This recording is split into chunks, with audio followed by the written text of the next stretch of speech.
Hello and welcome. Today we're going to be looking at protests that popped up in Michigan and Minnesota.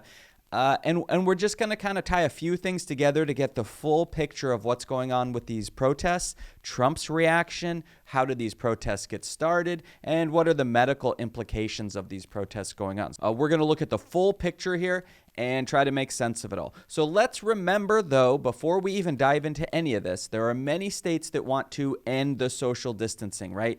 Florida already opened its beaches, and there's already pictures of packed beaches.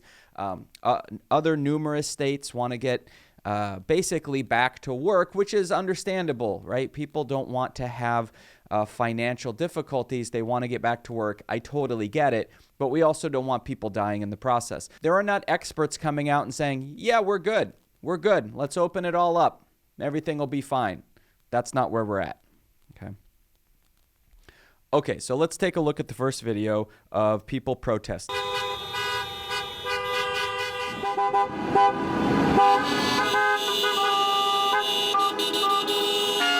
Brother, can I add one thing to that?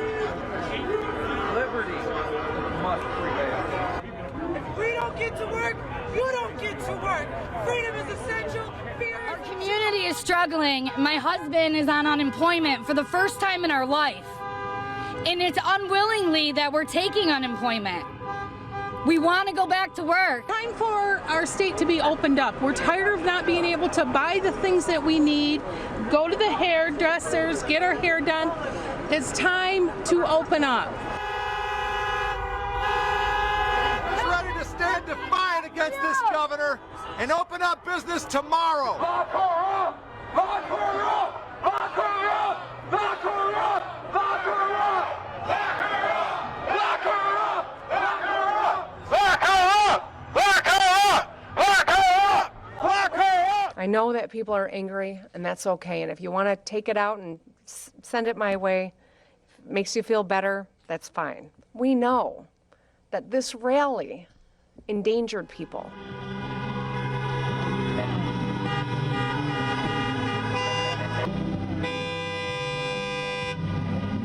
When people gather that way without masks, they were in close proximity, they were touching one another, that's how COVID-19 spreads.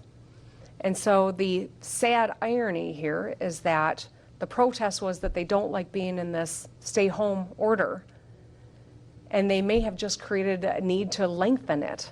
Okay, so we saw a number of things there. One, there was quite a few people at the protest, many of them not wearing masks, many of them not following social distancing. We saw some very well-armed individuals. I'm not really sure why you would need to go to a protest like this well-armed, or even why you would want to. The woman in the truck makes a point, right? People are hurting right now.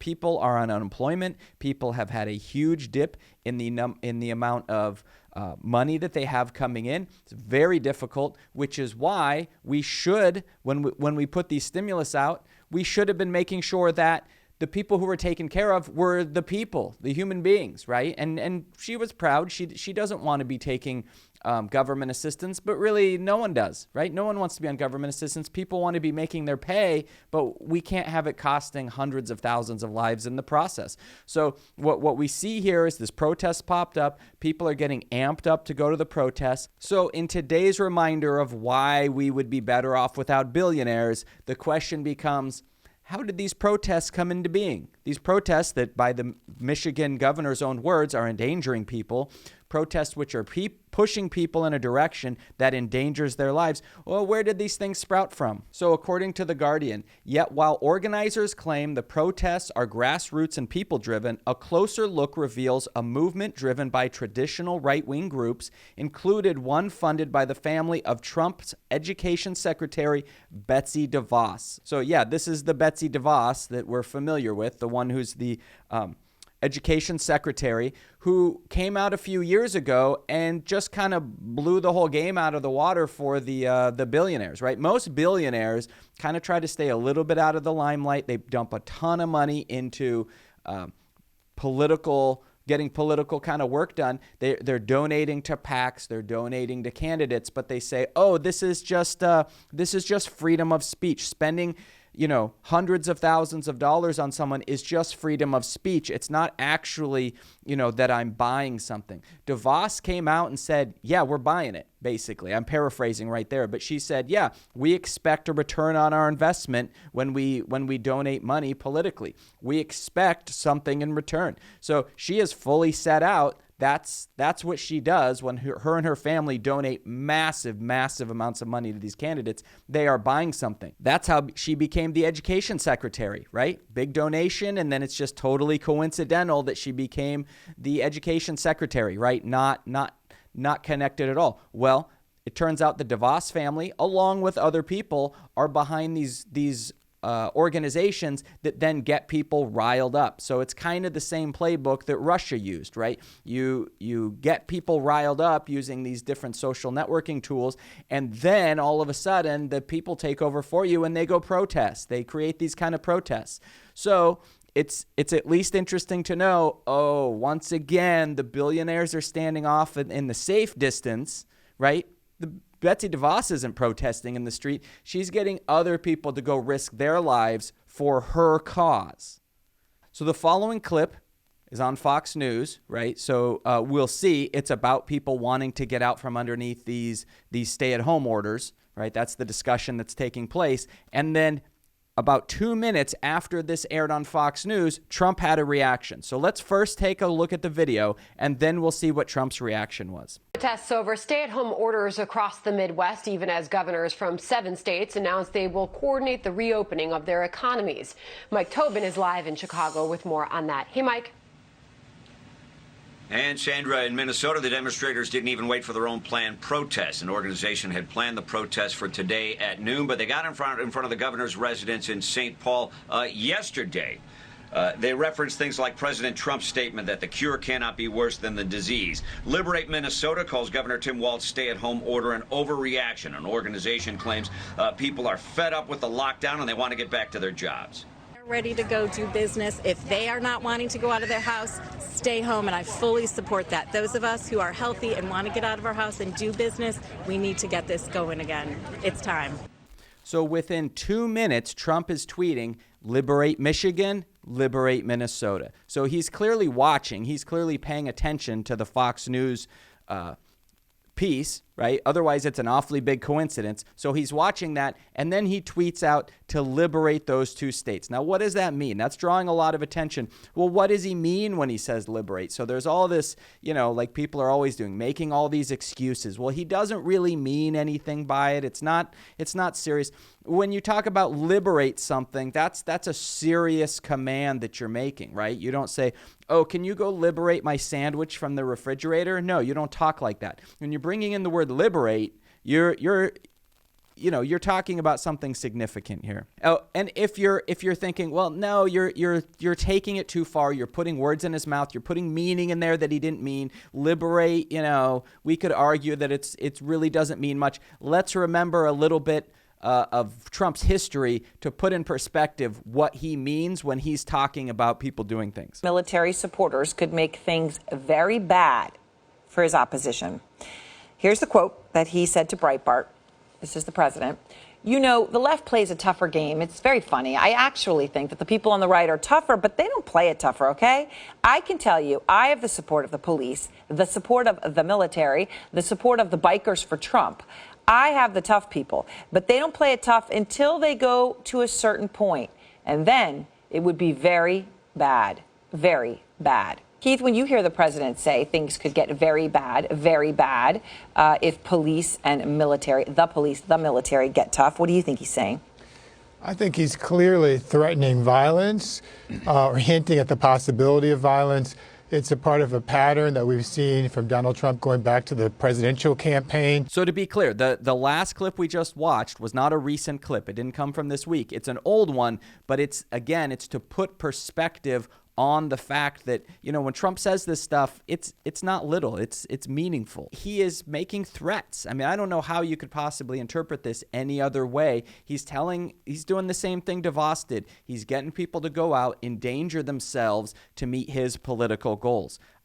I don't think there's any other way to see it. So Governor Jay Inslee of Washington sent out some tweets, and he also had an official statement released by the governor, which basically pushed back on Trump's statements here, on his tweets, where he was talking about liberating these different states. So let's take a look at those. The president is fomenting domestic rebellion and spreading lies, even while his own administration says the virus is real and is deadly, and that we have a long way to go before restrictions can be lifted. Less than 24 hours later, the president is off the rails. He's not quoting scientists and doctors, but spewing dangerous anti-democratic rhetoric.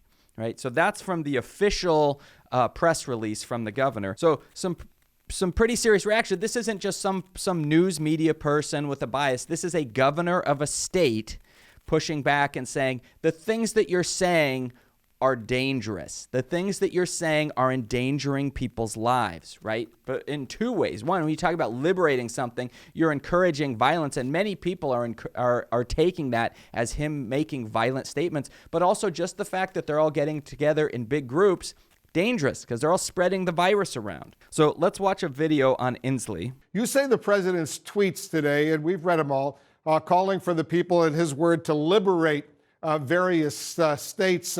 You say these tweets are unhinged and dangerous. Explain why you believe, first of all, they're dangerous.